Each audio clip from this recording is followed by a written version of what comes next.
Assalamu alaikum students. Hope so you are doing well. Auzuबिल्लाहिमिनश्शैतानिर्रजीम बिस्मिल्लाहिर्रहमानिर्रहीम। आज का जो हमारा लेसन है वो हम लोगों ने पढ़ना है ह्यूमन डाइजेस्टिव सिस्टम से, और उसका एसएलओ है briefly describe some major digestive disorders, यानी कि एक्सप्लेन करे जो हमारे बहुत ही अहम मैदे के मसाइल हो जाते हैं, हमारे निज़ाम हज़ाम के मसाइल हो जाते हैं। ठीक है, तो आ जाए हम लोग आज पढ़ते हैं। पेज नंबर 36 पे है कॉमन डाइजेस्टिव प्रॉब्लम्स, जो कि बहुत ही आम निज़ामी हज़ाम के मसले होते हैं। ठीक है, our digestive system can work efficiently only if all parts of the digestive tract are healthy. कह रहे हैं हमारा जो निज़ामी हज़ाम है ना वो उसी वक्त अच्छे से काम करता है जब हमारा जो डाइजेस्टिव ट्रैक है ना, ये हम लोगों ने पढ़ा था पीछे, वो बहुत हेल्दी हो, जो मतलब अच्छी सेहत वाला हो। Some common digestive problems are given below. कुछ जो हमारे पास कॉमन आम डाइजेस्टिव प्रॉब्लम होते हैं ना, हमारे निज़ामी निज़ाम के मसले जो होते हैं वो नीचे बयान किए गए हैं। जो फर्स्ट है उसमें वो है डायरिया। अब डायरिया क्या होता है? इन दिस कंडीशन, ये आपसे पूछा जा सकता है शॉर्ट क्वेश्चन में, व्हाट इज़ डायरिया। ठीक है, in this condition water and salts are not absorbed by the large intestine. हम लोगों ने ये पढ़ा था कि लार्ज इंटेस्टाइन में वाटर और साल्ट्स जो होते हैं ना, पानी और नमकियाज होते हैं, वो वहाँ पे जाके अब्जॉर्ब होता है। लेकिन डायरिया में ये इसके उलट काम करता है, यानी कि वाटर और साल्ट्स जो होते हैं ना वो अब्जॉर्ब नहीं होते लार्ज इंटेस्टाइन में, due to infection.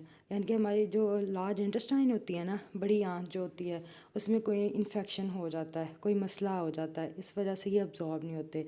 As a result the body excretes watery faeces. इस वजह से हमें ये जो वाटरी फीसिस होते हैं, यानी कि मोशन वगैरह लग जाते हैं। ठीक है, अगला जो मसला है निज़ामी निज़ाम का वो है कॉन्स्टिपेशन, जिसको कहते हैं कब्ज़। ठीक है, ये भी आपका लॉन्ग क्वेश्चन है एक, इसको भी आपने अच्छे से समझ लेना है। इसमें वो कह रहे हैं if the absorption of water occurs excessively in the large intestine और there is less intake of water. वो कह रहे हैं या तो बहुत ज़्यादा पानी जो होता है वो ज़्यादा मकदार में अब्जॉर्ब हो जाता है, या फिर जो लार्ज इंटेस्टाइन है उसमें पानी की जो कमी हो जाती है। ठीक है, इट में leads to the hardening of faeces. तो इस वजह से हमारे जो स्टूल पास होते हैं उसमें मुश्किल हो जाती है, एक्सक्रीशन के लिए मुश्किल हो जाती है। आगे वो कह रहे हैं this condition is called constipation. ये वाली जो कंडीशन हो जाती है उसको कॉन्स्टिपेशन कहते हैं, यानी कब्ज़ हो जाता है। ठीक है, in this condition passing faeces out of the body becomes difficult. इस कंडीशन में, इस हालत में जो हमारे वो कह रहे हैं कि जो फेसिस यानी कि हमारे जो स्टूल पास होते हैं, बॉडी से एक्सक्रीशन हो रही होती है, वो बहुत ही ज़्यादा मुश्किल हो जाती है। थर्ड जो हमारे पास है वो है अल्सर। अल्सर क्या होता है ये भी आपसे शॉर्ट क्वेश्चन में पूछा जा सकता है। When a large amount of gastric juice is released in the stomach. कह रहे हैं जब ज़्यादा अमाउंट में गैस्ट्रिक जूस होता है वो हमारे स्टोमक में रिलीज़ होना शुरू हो जाता है। ये हम लोगों ने पढ़ा था स्टोमक में कि गैस्ट्रिक जूस वहाँ पे रिलीज़ होता है। लेकिन अगर उसकी मिकदार बढ़ जाए फिर क्या होता है? The digestive enzyme starts to break down the walls of the stomach. अब इंजाइम्स क्या थे हमारे पास? इंजाइम्स जो थे वो स्पीड अप करते थे केमिकल रिएक्शन को, लेकिन जब गैस्ट्रिक जूस ज़्यादा से ज़्यादा होना, एक्सक्रीशन रिलीज़ होना शुरू हो जाएगा, तो इंजाइम ज़्यादा इफ़ेक्टिवली काम करना शुरू कर देंगे, तो हमारे स्टोमक की जो वॉल्स हैं ना, उसकी जो दीवारें हैं, तो उसी को वो खाना शुरू कर देंगे, उसी का ब्रेक डाउन करना शुरू कर देंगे। ठीक है, this results in a sore which is called ulcer.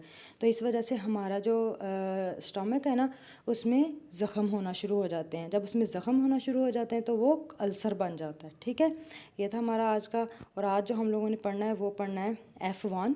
F1 में वो कह रहे हैं Ali ate a burger from a canteen. Ali ने बर्गर खाया एक कैंटीन से लेके। After some time he had a belly pain and passed loose stools. उसके बाद उसके जो उसके पेट में दर्द होना शुरू हो गया, और उसका जो स्टूल पास हो रहे थे वो वाटरी फिसिस थे, यानी उसको डायरिया हो गया था। If you think he had diarrhoea, देखिए उन्होंने वही बात करी है कि अगर आप सोच रहे हैं कि उसको डायरिया है, what could be other symptoms, इसके अलावा कौन से सिम्टम्स हो सकते हैं, अलामात हो सकती हैं। ठीक है, इसका आंसर जो है ये है। Other symptoms often include abdominal cramps, nausea, vomiting, fever, and urgent need to use bathroom, bloating, and potential of dehydration.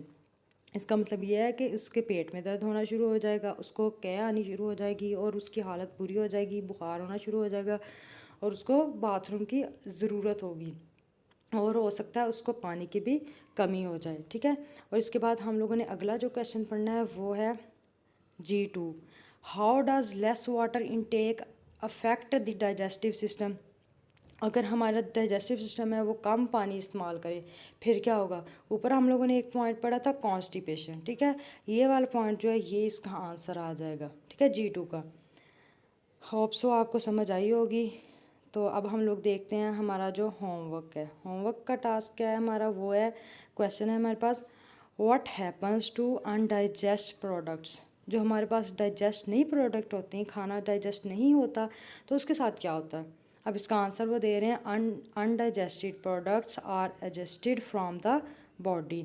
हमने ये पढ़ा था कि स्मॉल इंटेस्टाइन से फिर लार्ज इंटेस्टाइन में दाखिल होता है, फिर उसके बाद जो चीज़ें होती हैं डाइजेस्ट हो जाती हैं वो खून में चली जाती हैं, लेकिन जो रह जाती हैं वो एग्जैक्ट हो जाती हैं, बॉडी से निकल जाती हैं, एक्सक्रीट हो जाती हैं। ठीक है, अगला ऑप्शन है वो आप लोग खुद कीजिएगा। ओके, होप सो आपको समझ आई होगी। अल्लाह हाफिज़, अपना ख्याल रखिएगा।